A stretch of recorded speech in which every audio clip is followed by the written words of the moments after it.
Terus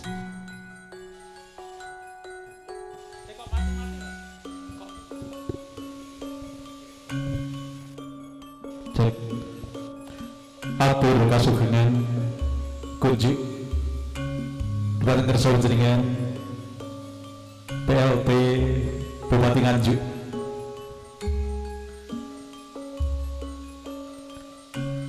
Bapak Dr.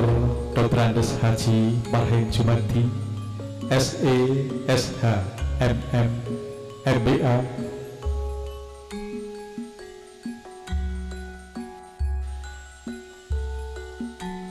ingkang kadherekaken Pangarso Dinas Pariwisata Kepemudaan Olahraga dan Kebudayaan Kabupaten Nganjuk,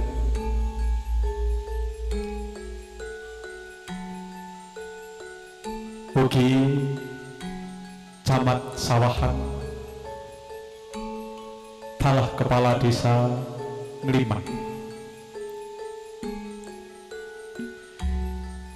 kanthi purus sipasekan berbagi pornografi kantor wonten ing saben jenengan wilujeng dalu wilujeng ramu mugi kepareng pinarak lenggah wonten sasana ingkang sampun pinanji ingkang kapapanaken wonten ing sangajengipun plantaran grojogan Sedudo salebetipun rangken adicara prosesi siraman. Prosesi siraman Sedudo warsa 2021.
Mugi kepareng PLT Bupati Nganjuk hanampi ponang klenting saking para wanodya rikma panjang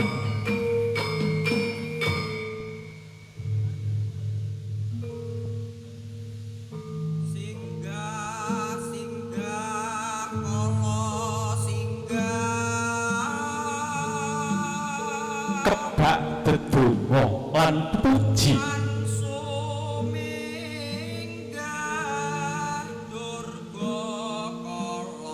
ing pamrih mrih lestari widodo kalisa saking lubeda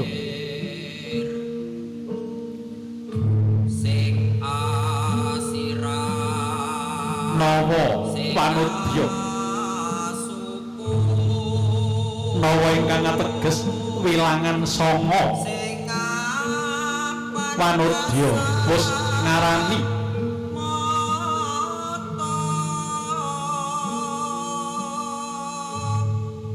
ingkang sami rikma panjang nalika samana sajuga baka sajuga sawiji baka sawiji ingkang wis mangarsa pringarsa PLT Bupati Nganjuk sami caos klenting tumunten pinaringaken mring nawa wanudya ingkang arikma panjang singgah singgah kala singgah pansumingga bukti nawa wanudya ateges sanga wanudya ingkang sami-sami anampi ponang klenting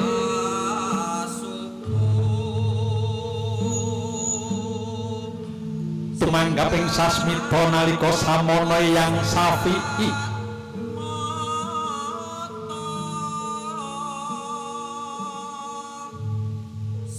ingkang nedya mangarsaning lampah kanthi ngobong dupa ratus lembak kemenyang makantar-kantar makendeng-kendeng sumundhing antariksa ngrabasing gur gandana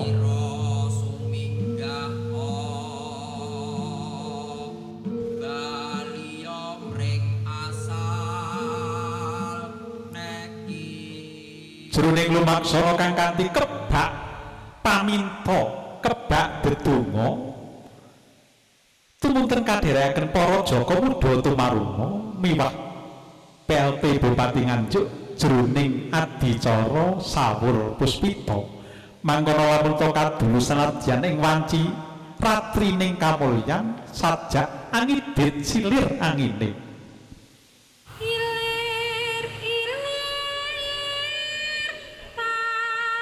kasmanggaken PLT Bupati Nganjuk tumuju wonten grojogan Sido Saperlu sawur spito pangangkat datanan nyebar kembang datanan nyawur puspita kejawi amung nedyangi cari saling sukerta mugia bumi bayu bumi Nganjuk tetep lestari widodo nyawiji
Assalamualaikum warahmatullahi wabarakatuh. A'udzubillahi minasyaitonirrajim. Bismillahirrahmanirrahim. Wassalatu wassalamu ala asrofil mursalin wa maulana ala sayyidina Muhammadin wa la qala wa la quwata illa billahil aliyil azim. Amma ba'd.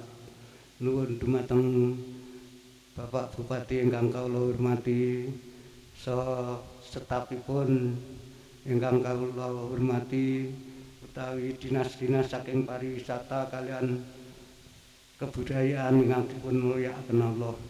Monggo sami kawula dherekaken manjatkan muji syukur dumateng ngarsane Gusti ingkang Maha Kuwasa. Dene napa kelan panjenengan sedaya taksih pinaringan rahayu wilujeng lestari widodo mboten wonten alangan setunggal punapa. Lan selawat salam tetep kunjuk atur dumateng junjungan kita Nabi Agung Nabi Muhammad Rasulullah sallallahu alaihi wasallam ingkang tansah kita ajeng-ajeng syafaatipun wonten ing benjing dinten yaumul kiamah. Amin amin ya rabbal alamin. Kula ing mriki dipun utus para ingkang kagungan hajat kabeh nggiharaken wonten dipun ambeng mugi-mugi sedaya hajatipun tansah pinaringan kinabulan Bapak Bupati saha setapipun sedaya lan dinas-dinas saking sanes-sanesipun. Nuwun sewu Pak Dinesen nggih. Samenika sampun lumpak anggenipun ngaturi para bapak pinisepuh wah dherekipun anem kula suwun donga pamujinipun ingkang wilujeng. Kula wajib nggiharaken gadhah niat menika Bapak Bupati katawi saking dinas sanesipun sami anunggil kajat. Denten hajatipun sepindah saperlu sedekah krana Allah mugi-mugi asal syafaatipun Kanjeng Nabi Muhammad Rasulullah sallallahu alaihi wasallam. Denten mengko kajat malih hajatipun para bapak sedaya saperlu anghormati dumateng bapak biyungipun ingkang maringi lantaran gesang sandang lan tedhek ingkang ngembani dhateng badanipun dinten lan dalu. Sak sampunipun bapak biyungipun dipun mulih dipun hormati mugi tansah pinaringan ridhane Gusti Allah saged pinanggih rahayu wilujeng lestari widodo sak lajengipun. Wilujeng srinten dalune sak ngajeng sak wingkinge sampun ngantos wonten rubida ngajeng wingkingipun asal tambah pangestunipun para bapak pinisepuh ingkang katuran pinarak lenggah sedayanipun. Denten mengko kajat malih hajatipun para bapak sedayanipun mugi-mugi anggenipun gadhah tansah pinaringan bagya mulya selami sampun ngantos wonten rubida sambikala pinaringan sehat walafiat awet rasa panjang umur sedayanipun. Mugi-mugi mujudaken wontenipun ambeng saperlu anghormati Kiai Ageng Dudo ingkang ngersa dhateng grojokan mugi-mugi Gusti Allah taala tansah mangsuli rahayu wilujeng dumateng badanipun para bapak ibu sekalian. Wilujeng srinten dalune sak ngajeng sawingking sampun ngantos wonten ingkang rubidan dhateng badanipun piyambak-piyambak sedaya asal tambah pangestunipun para bapak saha ibu sekalian ingkang pinarak lengkap wonten diki sedaya sepuhanem. Denten mengko kajat malih hajatipun para bapak sekalian saperlu anghormati cikal bakal ingkang bakali grojokan sedoyo mriki ingkang jangkung dinten lan dalu. Mugi-mugi Gusti Allah taala tansah maringi kinabulan sedaya ingkang kagungan hajat para bapak ibu sekalian sampun ngantos wonten rubida sambikala sak ngajengipun tansah pinanggih rahayu wilujeng lestari widodo saterusipun. Denten saaturan malih hajatipun para bapak saha ibu sekalian saperlu anghormati Nabi Ilyas alaihi salam ingkang rumsa daratan Nabi Khidir alaihi salam ingkang rumsa tuwa dalah toyanipun ingkang dipun gunakaken para bapak saha ibu ingkang nderek siram sedayanipun. Mugi-mugi sampun ngantos wonten rubida sageta kalih sing rubida sambikala saterusipun asal tambah pangestunipun para derek ingkang katuran niki sedaya sepuhanem lan para bapak saha ibu sekalian. Denten saaturan malih hajatipun para bapak saha ibu sekalian saperlu anghormati dinten kalih lan dalu dinten 7 pekenan gangsal kepanggihipun dinten malam Senin Legi sepindah damel nuwun kawilujenganipun para bapak saha ibu sekalian saking Pemkab Nganjuk. Mugi-mugi sedaya tansah pinaringan wilujeng bagya mulya selamiya sampun ngantos wonten rubida sambikala saklajengipun asal tambah pangestunipun para derek ingkang katuran niki sedaya sepanen lan para bapak saha ibu sekalian. Pramila sedaya dipun mulih dipun hormati mugi-mugi hajatipun sedaya para tamu lan ingkang kersakaken siram wonten grojokan sedaya mriki mugi-mugi sedaya tansah pinaringan rahayu wilujeng sedayanipun asal tambah pangestunipun para bapak saha ibu sekalian. Menika pun sekap anggen dalem giyaraken mbok bilih wonten klenta-klentu kirang jangkepipun mugi-mugi Gusti Allah taala tansah maringi pangapunten sedayanipun. Diri ta'ala minal Fatihah. A'udzubillahi minasyaitonir rajim. Bismillahirrahmanirrahim.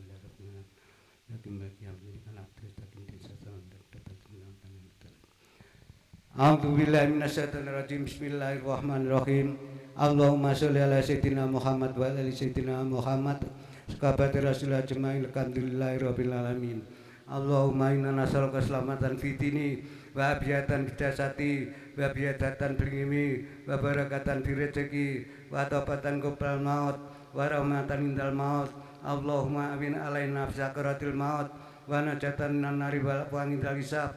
Rabbana la tuzigh qulubana ba'da idh hadaitana wa hab lana min ladunka rahmatan innaka antal wahhab. Rabbana atina fid dunya hasanah wa fil akhirati kasana wa qina adzabannar. Wa sallallahu ala sayyidina Muhammad wa ala sayyidina Muhammad. Subhana rabbika rabbil izzati amma yasifun wa salamun ala mursalin alhamdulillahi rabbil alamin. La qudrat litabil falaq lamul Fatihah.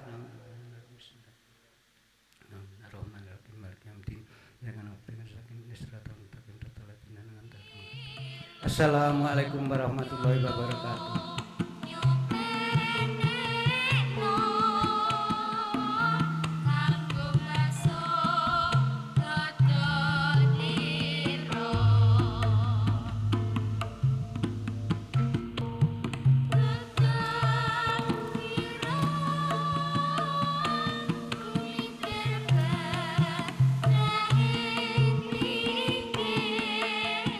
Assalamualaikum warahmatullahi wabarakatuh. Alhamdulillah pagi ini saya berada di Sedudo bersama Pak Gunawan, Kepala Dinas Pariwisata,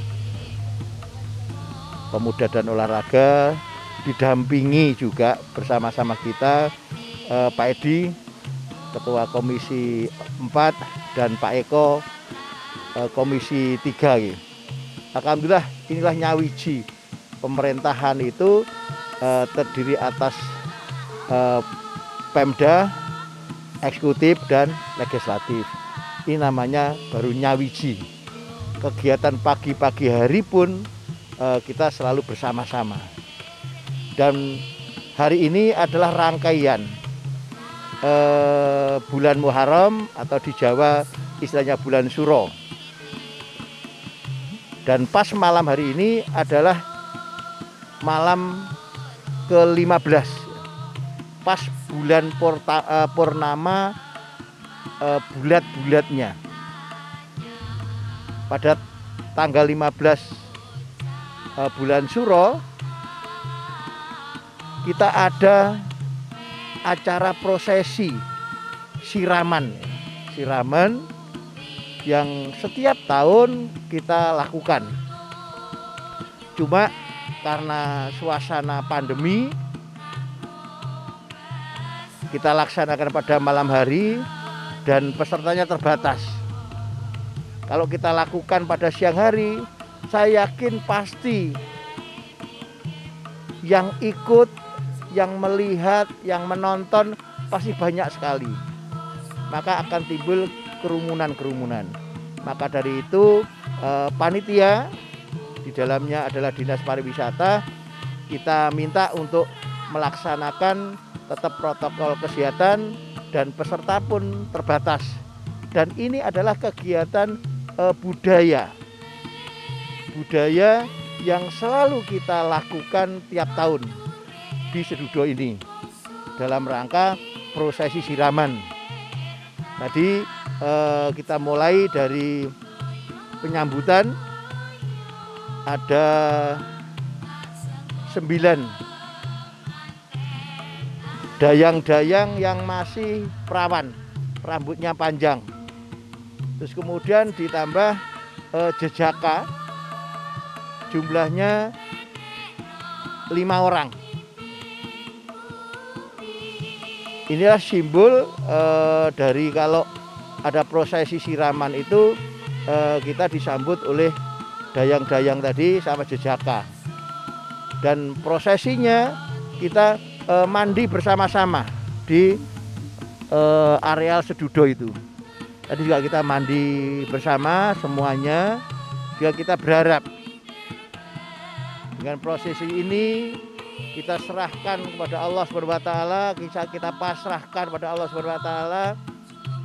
Yang pertama, semoga Nganjuk COVID-19 segera ditarik oleh Allah.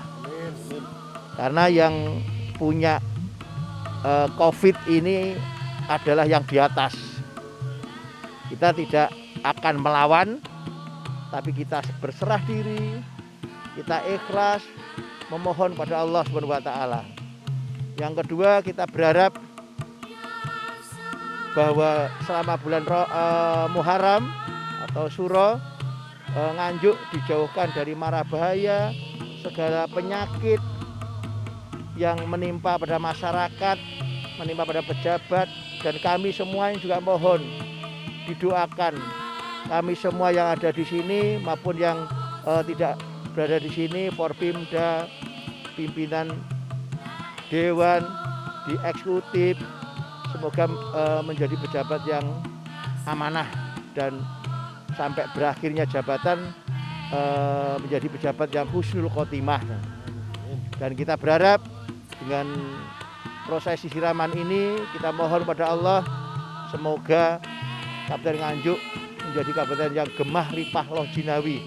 Semua masyarakatnya kompak, gotong royong, bahu membahu dalam rangka membangun Kabupaten Nganjuk yang lebih maju dan bermartabat. Terima kasih. Wallahul muwaffiq ila aqwamit thoriq. Wassalamualaikum warahmatullahi wabarakatuh.